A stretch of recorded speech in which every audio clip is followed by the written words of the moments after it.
হযরত ওমর ফারুক রাদিয়াল্লাহু তাআলা আনহু বাবাও সোজা দৌড়ে চলে গেলেন। হযরত আমিরুল মুমিনিন উমর বাদশাহ অর্ধেকটা পৃথিবীর যিনি বাদশাহ বাবা, ওই বাদশাহ ওমর তার বিবিকে ডাক দিয়ে বলেছিল, আমার প্রাণের বিবি শুনে নাও, তুমি কি জান্নাত যেতে চাও? বলে হ্যাঁ। জান্নাত কেন যাব না, যেতে চাই, আমি অবশ্যই জান্নাত যেতে চাই। বাদশাহ ওমর বললেন, বিবি শুনে নাও, যদি জান্নাত পেতে হয় তাহলে তাড়াতাড়ি কিছু নেকড়া তুমি নিয়ে নাও, পুরানো তোমার কিছু কাপড়গুলো তুমি পুটলার আকারে তুমি বেঁধে নাও। ওমরের বিবি বাবজি তাড়াহুড়া করে পুটলাগুলো নিয়ে নিলেন। কাপড়ের বাবজি আপনার পুটলা কোলে করে নিয়ে বাবজি দাঁড়িয়ে আছে। ডাকে দিয়ে বলে, বাদশাহ তাড়াতাড়ি আসুন, আপনার অর্ধেকিনী বিবি আমি রেডি হয়ে গিয়েছে। হযরত ওমর বায়তুল মাল যে ঘরে আছেন সেই ঘরে বাবজি বস্তা নিয়ে গিয়ে নিজে হাতে কিছু জব, কিছু বাবজি আপনার খেজুর, কিছু বাবজি গমের আটা, কিছু ঘি বাবজি আপনার ঢোবে করে ভরে নিতে শুরু করে দিলেন। ওই বস্তায় বাবজি ভরেছেন, এক বস্তা বাবজি সব কিছু মাল বাবজি নিয়ে মাথায় আর উঠাতে পারে না। ওমর বাবজি আপনার একটা খাদিম ছিল, ওই খাদিমটা হযরত আসলাম রাদিয়াল্লাহু তাআলা আনহু বলে নাম বাবা। উনি দেখলেন বাদশাহ ওমর ওই বায়তুল মাল ঘরে কেন বস্তা মাথায় নিতে যাচ্ছে।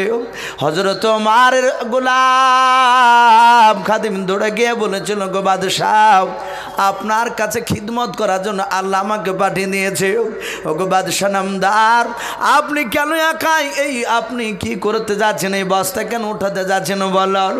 বাদশাহ নামদার, আপনি কেন উঠাতে যাচ্ছেন? ওমরকে ডাক দিয়ে নাই, ওই বাবজি আপনার সঙ্গে সঙ্গে আপনার ওই আপনার গোলামটা ওমরের গোলাম ডাক দিয়ে বলে, বাদশাহ আপনি একটু বসুন, আমি আর একজন ব্যক্তিকে ডেকে নিয়ে আসি। এই বস্তা আমার মাথায় নিয়ে আমি আপনি যেই জায়গায় যেতে বলবেন সেই জায়গায় নিয়ে যাব।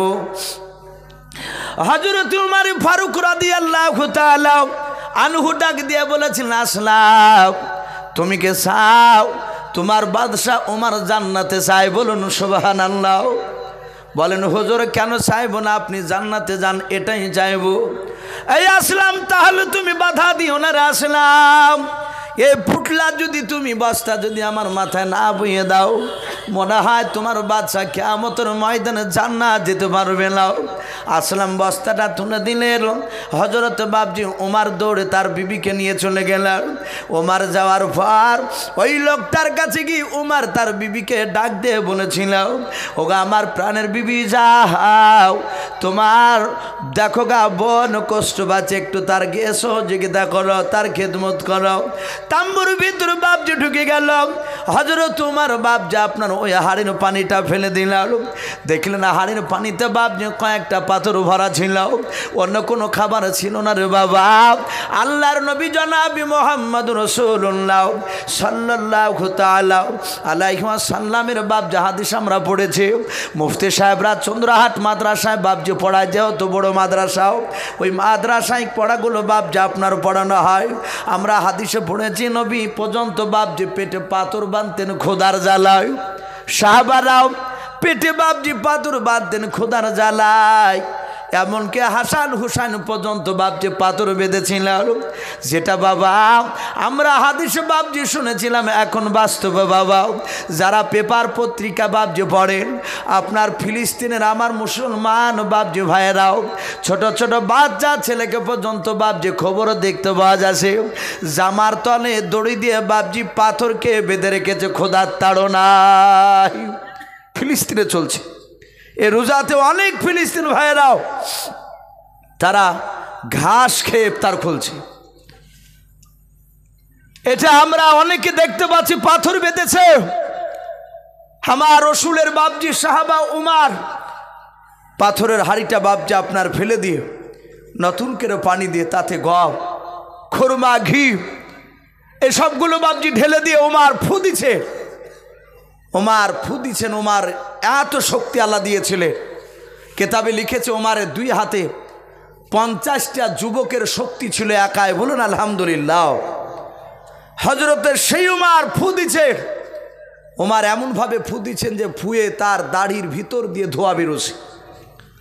লোকটা পাশ থেকে বলছেন, ভাই এ তোমার মতো লোকটা কি বাদশাহ হওয়ার দরকার ছিল? সে জানে নাই যে ওমার তোমাকে কেন করেনি। ওমার বাদশাহ ভুল হয়েছে। ওমার আগুন ধরে খাবার রান্না করলে ওমার বলেন, ভাই কিছু মনে করো না। ছেলে তিনটেকে বাপজি ওমার হাত বুলি বলে ডাকলে, মানুষ ঘুমে থাকলে তাকে ডাকার সুন্নাত রয়েছে, নিয়ম আছে। আব্দুর রহমান যদি হয় ঘুমায়, আপনি কাছে গিয়ে কানের গুড়তে যে এই আব্দুর রহমান উঠ, এরকম করা যাবে না। চিৎকার করে ডাকলে দেখেন সে ধিড়িক করে উঠে বলবে কি হলো, ভুলভাল বকে। জোরে ডাকতে গেলে তার ব্রেনে আঘাত লাগবে। আপনি গায়ে হাত বোলান, পায়ের দিকে ভাবে গায়ে হাত বোলান, আস্তে আস্তে বলো ভাই কি চাচা, নাম যদি ছোট হয় আব্দুর রহমান, আব্দুর রহমান, আস্তে করে ডাকুন। সে দেখবেন ধসমস করে উঠবে না, সে আস্তে আস্তে এভাবে চোখ খুলবে, তাকাবে, আর আপনি আস্তে করে বলবেন ভাই ওঠো। তখন বলবে কি হলো, বলে সময় হয়ে গেছে। হযরতে ওমর অত বড় পৃথিবীর অর্ধেকটা বাদশাহ, ওমর আস্তে করে বাপজা হাত বোলাচ্ছেন, তিনটে ছেলে উঠল। ওমর তিনটা ছেলেকে নিজে হাতে বাপজে খাবারও খাওয়ালেন। ওই লোকটা ওমরের ব্যবহার দেখে বাপজা আরো আস্তে আস্তে মুগ্ধ হয়ে যাচ্ছেন। রে বাবা, ওমর তিনটা ছেলেকে খাওয়ানোর পর বাপজি খেলাধুলা করতে লাগলেন ওই ময়দানে রাত্রিবেলায়। ওই তিনটা বাচ্চা বাপজি ওমরের কোনো সময় পাঞ্জাবি ধরে টানে, কোনো সময় বাপজি মাথাটা নিচে করলে দাড়ি কানা ধরে টানে। ওমর হাসে, ওরাও হাসে। ওমর দেখেছিলেন এই ছেলেরাও ক্ষুধার তাড়নায় তাদের চোখ দিয়ে পানি ঝরেছিল, এ মুখ দিয়ে কান্না বেড়েছিল। কিয়ামতের ময়দানে আমি উত্তর দিতে পারবো না, আমি ওমর, আমি এদেরই চোখ দিয়ে আমি পানি নাই, মুখ দিয়ে হাসিটা বের করতে চাই, বলুন আলহামদুলিল্লাহ। ওমর বাপজি খেলাধুলা করেছিলেন আর বারবার বলছিলেন, ভাই তোমার মতো লোকটাই বাচ্চা দরকার ছিল, তুমি উপযুক্ত যোগ্য মানুষ। যখন বাপজি কথা বলছিলেন আর তাম্বুরির ভিতর থেকে বাবা বাচ্চার আওয়াজটা যখন বেরিয়ে আসলো, সঙ্গে সঙ্গে বাবা ওমরের বাপ যে বেবে ডাক দিয়ে বলল, ও আমিরুল মুমিনিন বাদশাহ। ওরা দুজনায় ওই জায়গায় দাঁড়িয়েছিল আর তিনটা বাচ্চা সাইডে ছিল। বাবা হযরত ওমরকে বাদশাহ নামদার বলে ডাক দিয়েছেন ওই তাম্বুর ভিতর থেকে ওমরের বাপ যে ভেবে, আর যিনি আপনার এসেছিলেন ওমরের দরবারে বিচার দিতে বাবা খাবার নিতে, ওই ব্যক্তি ডান দিকে বাম দিকে চারিদিকে তাকাচ্ছেন, বাদশাহ ওমর তো এখানে নাই। আবার ডাক দে বলো গো বাদশাহ ওমর, ও আমিরুল মুমিনিন বাদশাহ নামদার। ওমর বললেন কি হলো বলো ভেবে, বলে বাদশাহ আপনার প্রিয় বন্ধুকে বলে দেন তার বিবির বেটার সন্তান হয়েছে, বলুন আলহামদুলিল্লাহ। ওমর বললেন ভাই তোমার বিবির বেটার সন্তান হয়েছে। উনি অবাক, অনেক গালিগালাজ ওমরকে দিয়েছিল ওর সামনে, রাগ করেনি ওমর। ওমর বললেন ভাই তোমার বেটার সন্তান হয়েছে। সাথে হাতে ওমরের পা দুখানা জোরে ধরে বলছেন, ভাই সত্যি আপনি ওমর, আপনি বাদশার যোগ্য, বলুন আলহামদুলিল্লাহ। সঙ্গে সঙ্গে উসমান গনি রাদিয়াল্লাহু তাআলা আনহু আর হযরত আলী রাদিয়াল্লাহু তাআলা আনহু তিনি যাচ্ছিলেন। ওমর বললেন ভাই তুমি ক্ষমা করে দাও। ওই লোকটা বলে আমি ক্ষমা করে দিয়েছি। সাথে হাতে ওমর আর উসমানকে দেখে বললেন, উসমান ওমর এই কাগজটা তো তোমরা দুজনায় সিগনেচার করে দাও, সহি করে দাও। এই লোকটা কিয়ামতের ময়দানে যদি উমরের বিরুদ্ধে বিচার দেয় তাহলে আমি কাগজখানা আল্লাহকে বলতে পারবো বিশ্ব নবীজির দুই জামায় সাক্ষী রয়েছে, ওই লোকটা আমাকে মাফ করে দিয়েছে, বলুন আলহামদুলিল্লাহ। ভাই বলার উদ্দেশ্যে এ ছিল সে ওমর। ওমর এত দামি ছিলেন, ওমর নবুয়াত যোগ্যতা যে বাপজি ছিলেন তার অনেক কারণ রয়েছে। কেতাবে লিখেছে ওমর ইলমে তাসাউফের বাবজি সম্রাট ছিলেন, বলুন আলহামদুলিল্লাহ। ইলমে তাসাউফ সবাই হাসিল করতে পারে না, শরিয়াতের জ্ঞানের সাথে হাতে ইলমে তাসাউফের বাবজি জ্ঞান অর্জন হয়। কেমন ছিল ওমর? ওমরের ছোট্ট একটা ঘটনা বলি বাবজি, আমি দোয়া করে দেবো ইনশাল্লাহ। আমরা দোয়া নিয়ে সকলে আপন আপন বাড়ি চলে যাব। রাত্রি প্রায় দেখেন 10টা বাজতে চললো।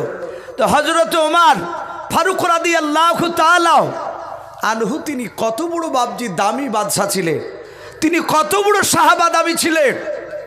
ওমরের জামানাতে হযরতে আলী রাদিয়াল্লাহু তাআলা আনহু তিনি একটা ঘটনা বলছি।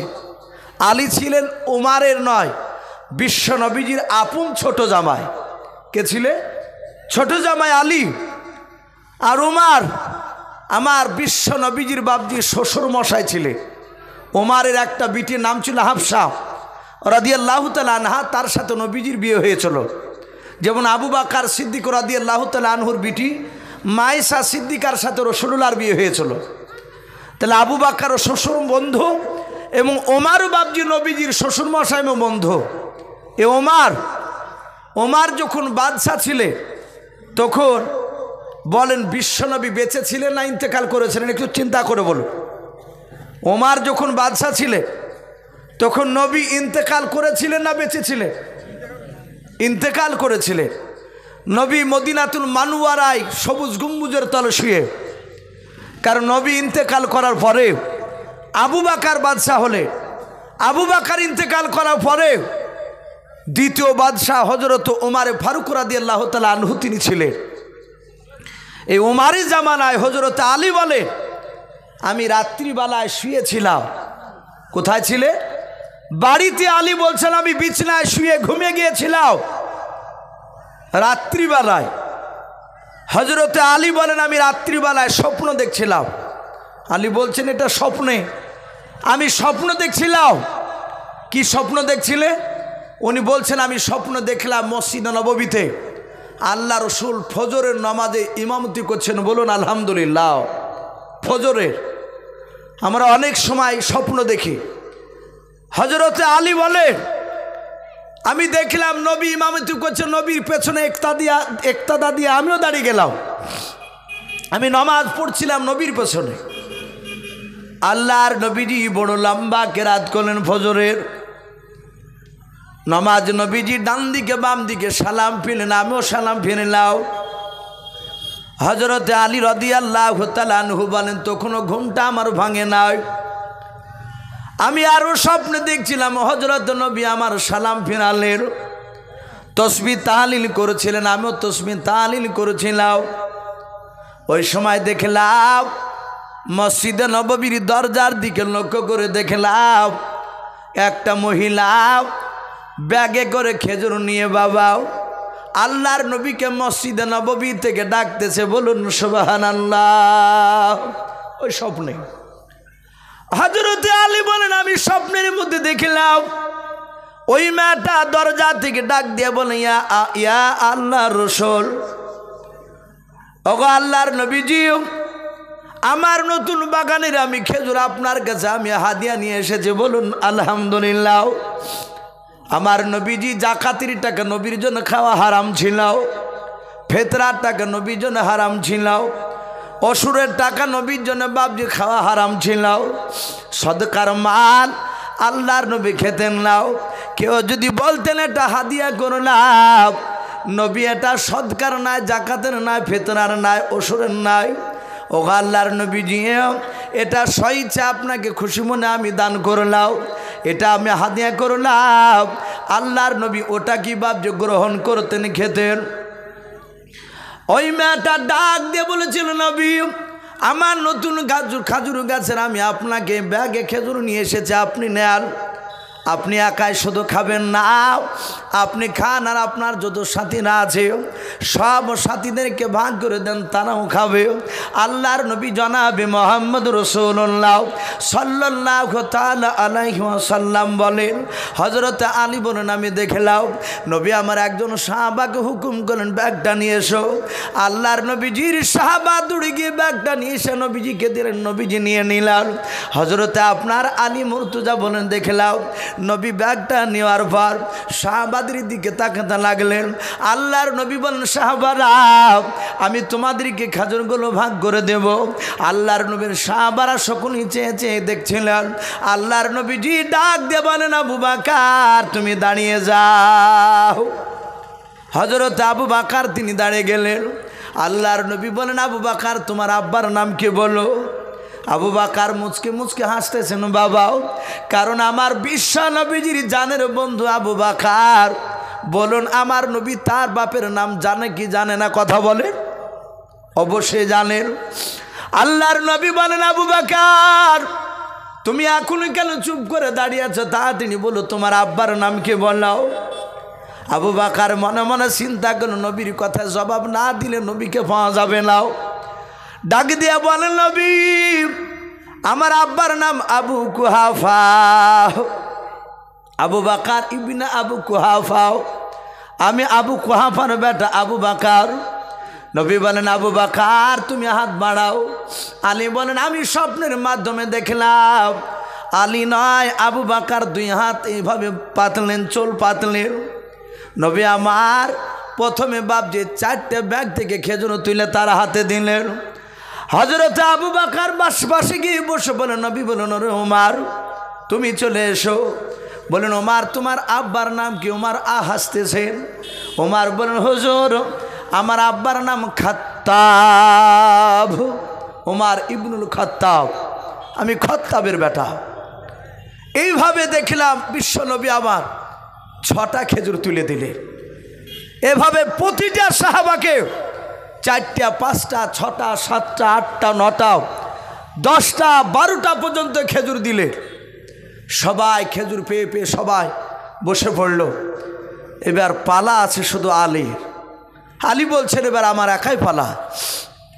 সবাইকে যখন মেলা খেজুর দিয়েছে, নবী এটা ভালো জানেন যে আমার বাড়িতে কয়েকদিন ধরে খাবার হয় না, কারণ আমার অর্ধাঙ্গিনী বিবি তিনি হচ্ছেন আমার বিশ্বনবীর কলিজার টুকরা বিটি। হাসান হুসাইন মাঝে মাঝে গিয়ে নানাকে গিয়ে বলতেন ওগো আল্লাহ রসুল, ওগো নানু ভাই আমার মার ঘরে খাবার নাই, আপনার কাছে আসতে বলেছে। আল্লাহ রসুল হাসান হুসাইনকে বলতেন হাসান হুসাইন আমার এই আঙুল দুটো চোষো, আঙুল বরকতি আঙুল মাঝে মাঝে দিতে। হাসান হুসাইন বলে নানু ভাইয়ের এই আঙুলের ভিতর থেকে মধুর চেয়েও সুস্বাদু জিনিস বেরোতো। বলুন আলহামদুলিল্লাহ। এগুলো মওজেজা ছিল। হযরত বিশ্ব নবী হয়তো আমাকে 12টার চেয়ে বেশি খেজুর দেবে। আলী বলে আমি এইভাবে হাত বাড়ি দিয়েছি। বিশ্ব নবী বলেন আলী তোমার আব্বার নাম কি?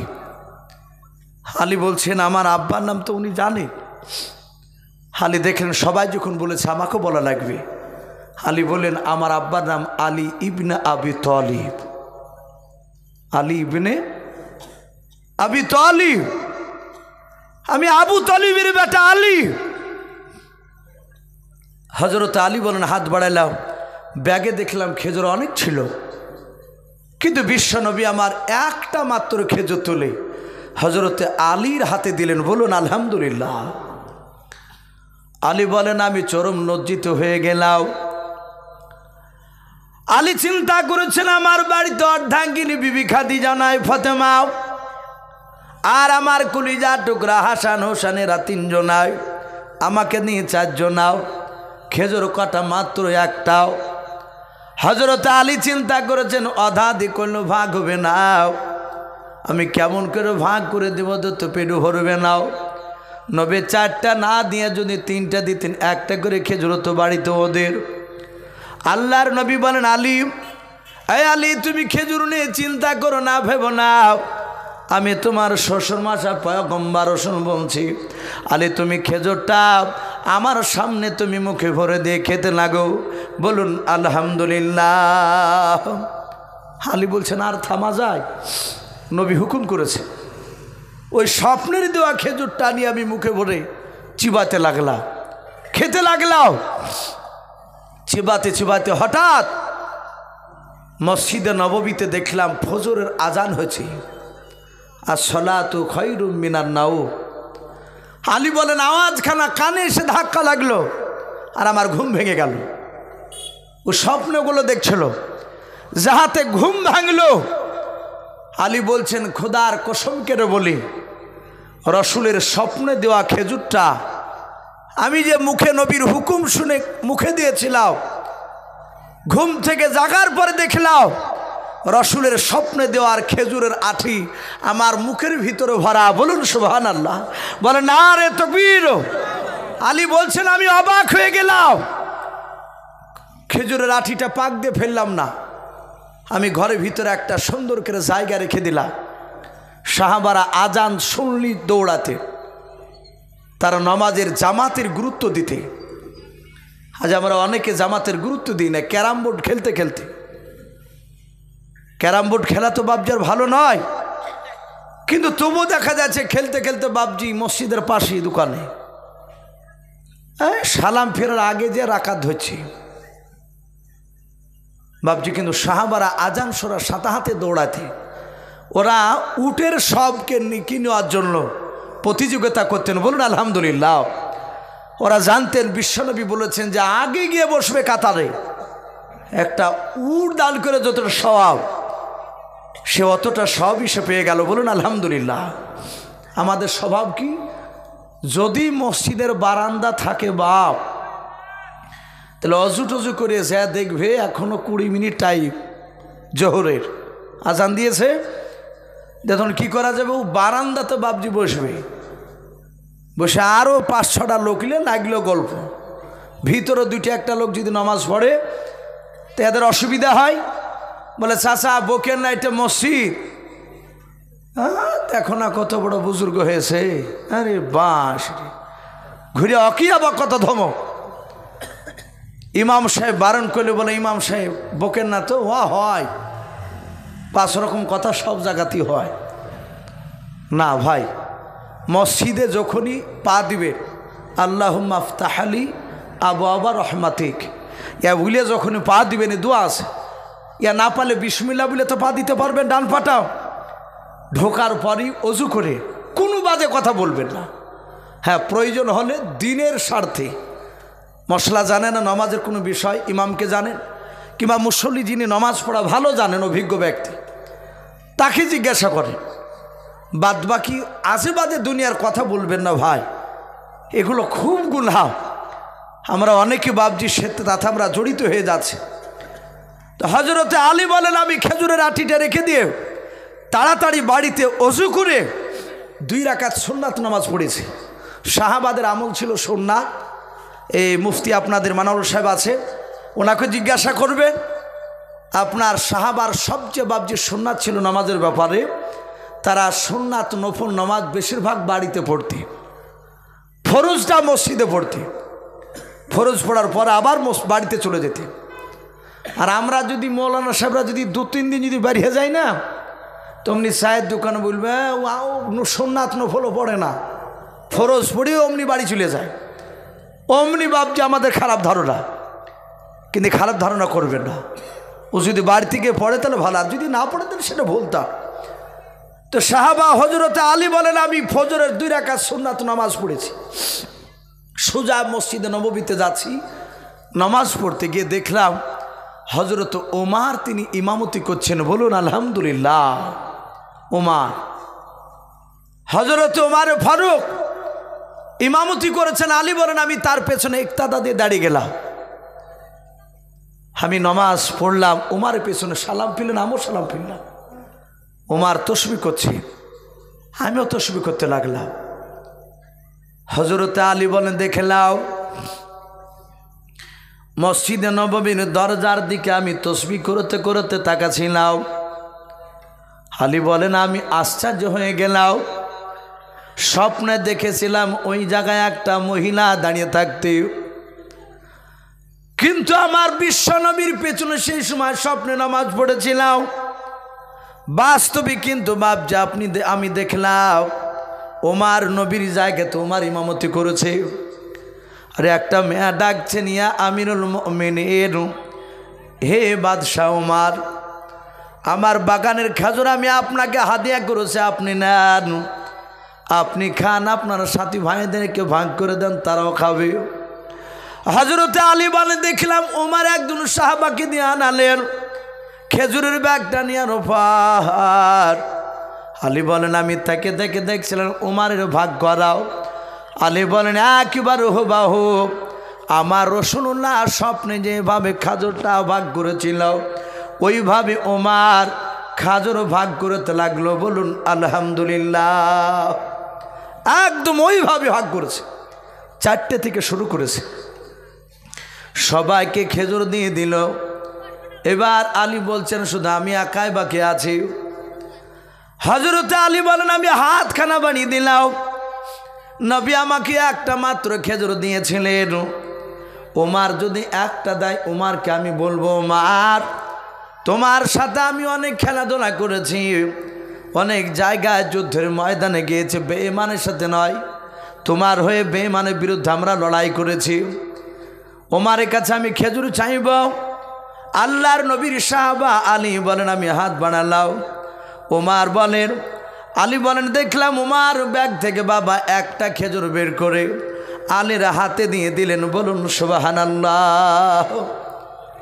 আলী বলছেন ভাই ওমর একটা দিলে কেন, আর 3-4টে দাও, ওদের কত দিয়েছ?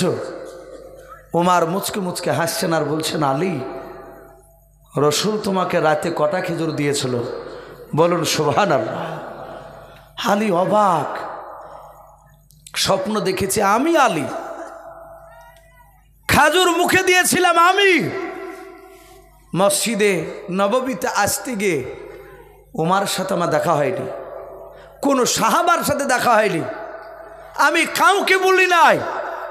খেজুরের আঠিটা রেখে অজু করে নামাজ পড়ে আসতে তাদেরই এই খেজুরের কথা জানল কি করে ওমর? বলে ওমর বলছেন আলী ভাই বলো কটা কটা দিয়েছিল? বলে হুজুর ও আমিরুল মুমিনিন বাদশাহ ওমর রাসূল একটা দিয়েছিলেন। নবীকে নয় আলীকে বলছেন ওমর আমি ওমর তোমাকে একটার বেশি দুটো দিতে পারবো না। বলুন আলহামদুলিল্লাহ। নবী যদি দুটো দিত আমি তোমাকে দুটো দিতাম, নবী যদি 3টে দিত তাহলে আমি তোমাকে 3টে দিতাম। প্রশ্ন হতে পারে আলীর স্বপ্নের কথা জানলেন কেমন করে ওমর?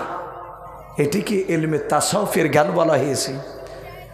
নবী বলছেন আমার আলী ইলমে তাসাউফের তিনি সম্রাট ছিলেন।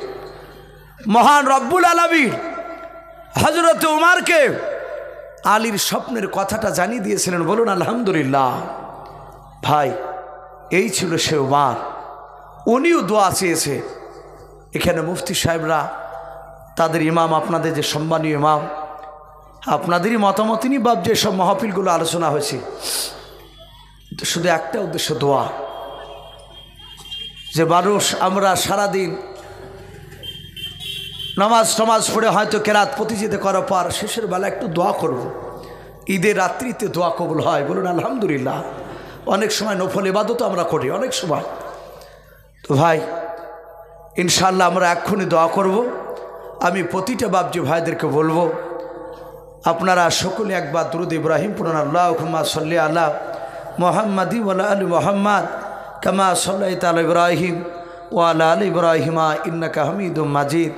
আল্লাহুম্মা বারিক আলা মুহাম্মাদি ওয়া আলা আলি মুহাম্মাদ কামা বারাকতা আলা ইব্রাহিম ওয়া আলা আলি ইব্রাহিম ইন্নাকা হামিদুম মাজিদ। সাল্লাল্লাহু তাআলা আলাইহি ওয়াসাল্লাম। ভাই আমি আবার বলছি এই রহমতের মজলিসটা করেছেন, এটা খুব ভালো। হয়তো ভাববেন যে হ্যাঁ আপনি তো ভালো বলবেন, আপনি তো টাকা পাবেন পকেট গরমভাবে, এ করলে তো আপনাদেরই তো লাভ। না ভাই, শুধু টাকা বলে নয়, যেহেতু আমরা কবরকে বিশ্বাস করি, জাহান্নামকে বিশ্বাস করি, জান্নাতকে বিশ্বাস করি, এই দোয়াটা ভালো। অনেক মানুষ হয়তো বাধা দিবে আবার আগামী বছরে।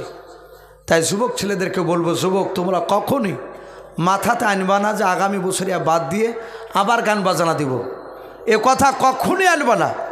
সারা জীবনই তো গোনা করছি, কমসে কম ঈদের দিন তো গুনাহ থেকে বাঁচি। ঈদের দিন এত দাম দাম বলা হয়েছে, গোটা বছরের মধ্যে দুটো আমাদের খুশির দিন, আল্লাহ রসুল খুশি করতে বলেছে ইবাদত দিয়ে, শরিয়াত অনুযায়ী। শরিয়াতের বাইরে খুশি করা যাবে না। আমরা ইনশাআল্লাহ গুনহার দিকে আগামী বছর আমরা যাব না, বলুন ইনশাআল্লাহ। আল্লাহ কবুল করুন, বলুন আল্লাহুম্মা আমিন। ছোট্ট একটা বাবজি নাত পড়ি, ইনশাআল্লাহ দেওয়া হবে। আজ নবী গো আমার গড়ায়া সংসার, হিজরত করিলেন সোনার মদিনায়। আজ নবী গো আমার গড়ায়া সংসার, হিজরত করিলেন সোনার মদিনায়। আর আব্দুল্লাহর পৃষ্ঠ হতে ওই মা আমিনার সেঁকে মেতে, ওই জন্ম নিলেন নবী মাকাতে। আজ নবী গো আমার গড়ায়া সংসার, শুয়ে আছেন সোনার মদিনায়। আজ নবী গো আমার গড়ায়া সংসার, আরাম করিলেন সোনার মদিনায়। আর নবীর নামে, আর নবীর নামে দুরূদ পড়িলে, নবীর নামে দুরূদ পড়িলে, ওই হাবিয়া দু যখনি ভেজায়। আজ নবী গো আমার গড়ায়া সংসার, হিজরত করিলেন সোনার মদিনায়। আর নবী উম্মতের মায়ায় এখনো কেঁদে যায়, নবী উম্মতের মায়ায় এখনো কেঁদে যায়, ওই আশিকের কান্দন বোঝা যায়। আজ নবী গো আমার গড়ায়া সংসার, শুয়ে আছেন সোনার মদিনায়। আজ নবী গো আমার গড়ায়া সংসার, শুয়ে আছেন সোনার মদিনায়। ভাই এখনই দেওয়া হবে, তা আমি অনুরোধ করব। ভাই দেখেন, সবই বুঝতে পারছেন, 1 মাস খাওয়া নাই দিনের বেলায়, আর লোভ সামলাতে না পারে তাতে ইমাম মানুষ কয়েক বাড়িতে বাবজি এ খাবো না আর শুনবে না, একটু মিষ্টি দই বাবজি আপনার খেতে গিয়ে একটু অসুবিধা হচ্ছে আমার। তো ভাই যাই হোক, অনেকক্ষণ হয়েছে, আল্লাহ বেঁচে রাখলে আবার অন্যদিন হবে। আমরা সকলে একবার তোবা করে নি ভাই, একটু পড়ে আস্তাগফিরুল্লাহ, পড়ুন আস্তাগফিরুল্লাহ রব্বি মিন কুল্লি যামবি ওয়া আতুবু ইলাইহি লা হাওলা ওয়ালা কুওয়াতা ইল্লা বিল্লাহিল আলিয়্যিল আযীম। আরেকবার পড়ুন আস্তাগফিরুল্লাহ রব্বি মিন কুল্লি যামবি ওয়া আতুবু ইলাইহি লা হাওলা ওয়ালা কুওয়াতা ইল্লা বিল্লাহিল আলিয়্যিল আযীম। আমি মুফতি সাহেবকে একটু অনুরোধ করবো দোয়া করার জন্য, আপনি করে দেন। যাক ভাই, যারা আসি যে অবস্থা আছে আমরা একটু হাত তুলে দোয়া করি ভাই, আমরা সম্মিলিতভাবে সকলে আল্লাহর কাছে একটু দোয়া চাইব। আমি তো বলবোই, কিন্তু আপনাদের মনের খবর তো আমি জানি না একমাত্র আল্লাহ ছাড়া। শুধু আমিন আমিন করতেই যে হবে আর বাদ বাকি যে আপনারা করতে পাবেন না তা নয়, আপনারা আমিন আমিনও বলবেন মাঝে মাঝে। আবার যদি আপনাদের কারো মা কারো ছেলে যদি অসুস্থ থাকে, বিটির বিয়ে দিতে পারছেন না, মনে মনে আপনি আল্লাহর কাছে দোয়া করবেন আমার সাথে হাতে, এটা জায়েজ আছে। আপনাদের মনের যেটা খোরাক আল্লাহর কাছে আছে সেটা আপনারা মনে মনে চাইবে, আর মাঝে মাঝে আমিন আমিন করবে। হাত তুলুন, আল্লাহুম্মা আমিন। রব্বানা যালামনা আনফুসানা ওয়া ইল্লাম তাগফির লানা ওয়া তারহামনা লানাকুনান্না মিনাল খাসিরিন। রব্বানা লা তুযিগ কুলুবানা বা'দা ইয হাদাইতানা ওয়া হাব লানা মিন লাদুনকা রাহমা ইন্নাকা আনতাল ওয়াহ্হাব। আয় আল্লাহ, রাত্রি প্রায় 10:30 বাজতে চলল রে মাওলাও। আয় আল্লাহ, গভীর রাত্রিতে তোমার ইমানদার বান্দা বান্দীদেরকে নিয়ে মাওলাও, আমি তোমার গুনাহগার বান্দাও, খতাকার বান্দাও, আয় আল্লাহ গুনাহগার বান্দা হয়ে তোমার ইমানদার বান্দাত বান্দীদেরকে নিয়ে তোমার শাহী দরবারে হাত উঠিয়েছি। রব্বুল আলামিন তুমি দয়া মেহেরবান করে আমাদের সকলের হাতগুলো তুমি কবুল করে নাও। আয় আল্লাহ আমরা সকলে গুনাহগার খাকসার নাদান তোমার বান্দাও, দিনের আলো রাত্রির অন্ধকার মালা যাবতীয় গুনাহ করে ফেলেছি। ওগো রব্বুল আলামিন তুমি দয়া মেহেরবান করে আমাদের সকলের ছোট বড় জীবনের যাবতীয় গুনাহগুলো তুমি মাফ করে দাও। আয় আল্লাহ পবিত্র ঈদুল ফিতরের রাত্রি মহলাস, আয় আল্লাহ ঈদের নামাজ পড়েছিল মওলা রব্বুল আলামিন। রাত্রিবেলায় তোমার বান্দারাও রহমতের মজলিস আয়োজন করেছে। আল্লাহ ইসলামিক প্রতিযোগিতা কুইজ হয়েছে দিনের বেলায়। আয় আল্লাহ তুমি দয়া মেহেরবান করে মাহফিলকে তুমি কবুল করে নাও। আয় আল্লাহ যারাই মাহফিলে সহযোগিতা করেছে মওলা টাকা দিয়ে শ্রম দিয়ে সকলকে মওলা ইমানদার হিসাবে তুমি আমাদের কবুল করে নাও। আয় আল্লাহ এক এক করে 30টা রোজা পার করেছি রে মওলাও রব্বুল আলামিন। 30টা তারাবি পড়েছি।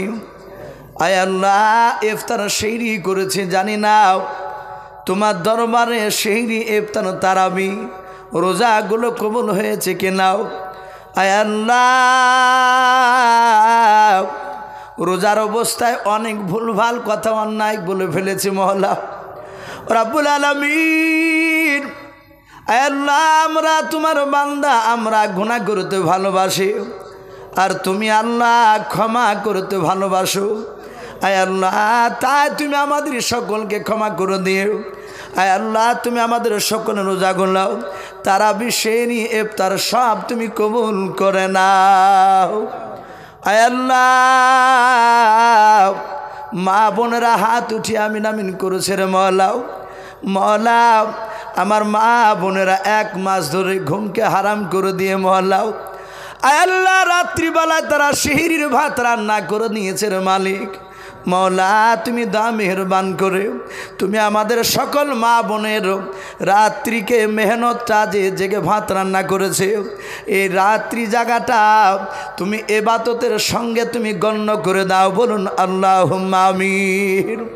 আয় আল্লাহ তুমি সকল মা বোনের রান্নাকে কবুল করে নিয়ে মওলাও তুমি আমার মা বোনদের রোজা তারাবি নামাজ সেহরি ইফতার সব তুমি কবুল করে নাও।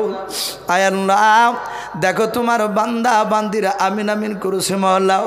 কার আব্বা নাই, মা নাই, দাদা নাই, দাদি নাই, চাচা নাই, চাচি নাই, নানা নাই, নানি নাই।